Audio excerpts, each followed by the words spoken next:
Hey, I'm John Greaves III. I'm the founder of Garage Gym Life, and I just finished an awesome conversation with Speck, the founder of Faction Fitness Apparel, which is a brand that he runs out of his garage. And of course, the other side of the garage is devoted to his awesome home gym. I really enjoyed the conversation, and I even more enjoy being able to bring interviews like this to you guys so you can see what it takes to run a fitness apparel brand from the ground up. So if you haven't subscribed yet, go ahead and click that subscribe button. Help me get to 20,000 subscribers. All right, I appreciate all your support. Now let's head upstairs and check out my conversation with Al. I think, Al, that you serve a very underserved niche in the home gym community.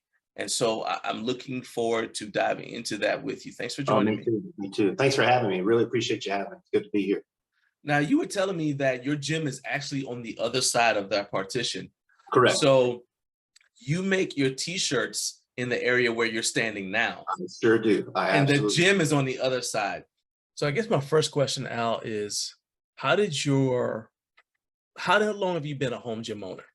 A few years. It's actually happened over the process of a couple of years, but I literally have one of those corporate gyms like 0.2 miles from my house. And when we got moved into the house, the wife and I was like, yeah, it's really close. We're gonna go exercise, we're gonna do this. And me, I with our schedule, I have to get up like super early in the morning to if I want to get my exercise in, So 3 or 4 times heading up to the gym at 5 a.m. and it's closed. There's nobody there. They're not, it's supposed to be open at 4 a.m. Nobody's there to open. So I got to a point where I'm like, well, this is frustrating. The wife is like, just build something in the garage. I'm like, okay. So it kind of progressed. That's from a good woman. Yeah, right. I exercised for a long time, for off and on for a while, but my problem was my lower back. I had hurt myself working at a furniture store back home years and years ago, and my back was never the same. So I always approached exercise with caution, especially when it came around to like squats and deadlifts and stuff. And at one point, finally, when I moved into the house, I was just like, you know what, I'm going to tackle this. I don't care. I mean, yeah. It was tough. It's tough, especially with having previous injuries and stuff, to try and get back to exercise when you're older. Right. So it was, and it's still a work in progress. And I probably always will be. I mean, I've never claimed to be the strongest person, but I just enjoy lifting. I put my headphones on and I can come out here and I can go to a different place for a little while. It's just me and the weights, because typically I'm not so much an introvert, because my day job, I'm talking to people like all the time, literally all the time. So this is kind of a neat thing for me it's completely opposite of what I'm doing. I can focus, on the day ahead of me, to what's coming up, or I could take out the stress from the day before. You know what I mean? Right. Yeah. Now, your apparel brand is an apparel brand that is specifically for men, especially men who work out. What are some things you did to separate your clothing from the other apparel that's marketed to men out there?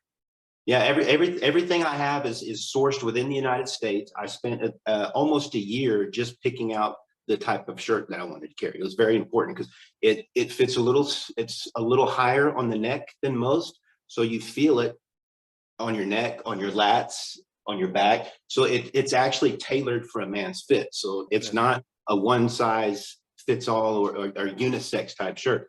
Faction Fitness was meant for a man. There's another thing. So another thing about the thing is like where your logo is positioned on that shirt. Whenever you get like those unisex shirts, if you use and anybody who uses one of those print on demand drop shipping places, but even if you use a local supplier, they're not typically accustomed to making shirts for athletic people. True. And so logos on shirts for people who don't work out tend to be lower on their body. So the logo will be like center chest, right? That's the default placement, which like actually here a little lower. Yeah, I guess that's because it's the center part of your torso, but it actually tends to accentuate your belly. So even if you don't have a belly, it can make you look like you have one. And so shirts for athletic men who lift, the logos are higher because it widens the chest, broadens the shoulders. And that's the thing too with the shirt that you'll notice. I mean, you fill it out in the places that that feel good. That's the best. That's about the easiest way I can describe it. But it's a 60-40 cotton poly blend. Okay. Maybe 6 or 8 colors at the most. That's it. I mean, because Okay. most times we just want like a basic color: black, white, red, blue, maybe. And it also blue. depends on your age too, because you hit your 40s and you stop wanting giant logos on your body. Yeah. So like your logo is a good size, but we're not doing the, you know, The all big the, yeah, you know what I mean? It just looks to me like your shirts are kind of designed for someone who's at a stage in life where they kind of reconnect with something that society would tell them is gone. Yeah. Number one, does that reflect your own story? And was that intentional? This is how faction is separating ourselves from everybody else. You know, it's not about being like this group over here. I mean, Under Armour has done a great job with their advertising and stuff. And, you know, The Rock is a great example. I mean, the guys that work for us, you know. Yeah, that's putting it lightly. I'm not sure he sleeps. I don't think he does. Yeah. But and then a lot of people emulate him, and I get that. But what I want people to do is look back at yourself and look at how far you've come and be proud of that. That's what this, Be your own hero. Yeah. Be your own hero, you know. Yeah, exactly. Be your own hero. But the main thing is that, you know, again, being sourced within the United States, making sure it comes from here, you know, that it's American made as much as possible. All right. And the price point. You know, some places want $40, $50 for a t-shirt or a tank top. I mean, I can understand that, you know, because you're paying their ad budgets and stuff like that. But you know, I want something that showed it's meant to be a little outside, a little to the left. It's faction. That's what faction means, you know, just to separate yourself a little bit from something else. Which how much do your shirts cost? I'm sorry for cutting you off. How much do your shirts, and how are you going to keep the costs low while at the same time? So like right now is you, okay? At some point, if you grow, you're going to have, at some point when you grow, you're going to have employees. And one of the things that I always said for Garage Gym Life is people say, well, what's success look like to you? And I mean this literally. Success to me for Garage Gym Life, for me to say, man, I made it, would be somebody comes to me and tells me they're an employee of mine, right? And they come to me and tell me that they put their kid through college because they were working for me. I totally relate to that. Right. I totally relate to that. So that's not just me being comfortable. That's not just me having a hobby or a side hustle. That's me making enough money for somebody to feel comfortable working for me and not anyone else, and being able to meet their family's needs and generationally impact their kids. That's success. But doing that then means that you have certain demands on you. So you don't necessarily know the answer to all this right now, but how do you anticipate being able to keep costs down and be able to do like medical insurance for your employees, you know, when you start having them, you know, things like that? Yeah, that's what Under Armour, just for example, that's what they're facing. You know, they got people matching 401ks or whatever. You know, they got to cover all that stuff. And like you said, ad budgets. They put those pricing into their shirts too. You know, that's what you're paying for. Yeah, you know? Yeah. Where I see it, even at the next couple of years, I will continue to do everything as much as I can myself. Like yourself, okay. Print everything myself until I need to hire somebody to come in and help me.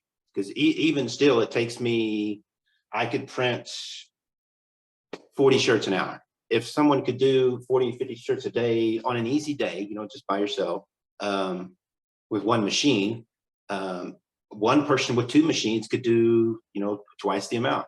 So it's just a matter, I'll just have to see how it goes. What is it that you think will be, what do you want people to know about Faction? They came here, they don't know anything about your brand. What is it that you want somebody who might be a future customer, what is it you want them to know about Faction? When people wear the shirt, I want them to know I'm there too. Yeah, I'm through it too. You know, we all have our you know, things that we deal with every day. And in some cases, that's the highlight of our day, or it could be the bad part of our day, is being in the garage gym. But you know what? You're getting something done, and you're doing something productive for yourself. Tell me about that first sale and how did that feel? That it was amazing to hear your phone go ka-ching, you know, and then the cool thing was it wasn't a family member or anything like that, which that's always good. Like, but it was a young man, and he's on my his name's Raj. He's still on my Instagram feed. Get better soon, buddy. He's had an accident. He's has an injury. wow. But he was the first one, and he lives in Minneapolis, Minnesota. I think that's really powerful, and I'm glad you've got that connection. You got this guy Raj. You know how his health is doing. You know what's going on with him. I literally just talked to him like 2 days ago, and and that's kind of what it's about. Tell me what that logo means. Carving your own path is just that. Think about the word carve. You know, instead of somebody saying walk your own path or just run your own path, carve itself implies something deep, something for me at least, something deep. It could be something and something meaningful. Carving your own path. You know, me personally, I've been through a lot in my life to get where I'm at right now. Right. And some of the things I've done were not so great. You know, some things I did were great. You know, but I accept those things, Right. and I'm proud of who I am. I'm proud to be a father. I'm proud to be a husband. Obviously, I still need to do a better job at all those things. I understand that, but that's what it's about. Just you are carving your own path. Do the best job that you can all the time. What about the physical parts of the logo? Because right now it looks like you have a Mandalorian on your chest. So, well, it's funny. and this is the way. If you look at it, this is an F. Okay. It's just a different direction. So is this. Okay. One's going right, one's going left. So with faction, so those are F's for faction. Well, sort of, yeah, but it's also it implies it doesn't matter which side you're on. Everybody has been through something, right? At one point or another. Having the realization that you need to do something better for yourself is a lot, and to accept that and to move forward is the hardest part. Accepting it and then taking that first step. Accepting it first, that's the hardest part. You know, just saying, I've made it to where I am right now. It was hard. I've done some things wrong. I want to do some things right, but I've accepted everything up to this point. Now I'm going to move further. So something different, something outside of the norm. I wanted to tie something with the word faction. Obviously that was different, that was striking, that somebody could see from a distance and say, that's new, I haven't seen that before, that's kind of cool. Right. And even still, when because I wear my stuff out all the time, and I'll get people asking, dude, that's cool, hey, thanks. What does success look like for you? I'm getting older. I don't want to say I'm getting more philosophical and stuff, but you start to think deeper about things. You know, I want to. I may not be able to leave a lot for my children, but I want to leave them something. You know, and whether if they take on with the business and do something with it on their own, or you know, if they were even to sell it and have the money to do what they wanted to do, I'm doing something to ensure their progress. Yeah. Yes. So you're nearing the end of your life and you make your last t-shirt. What does it say? Well done.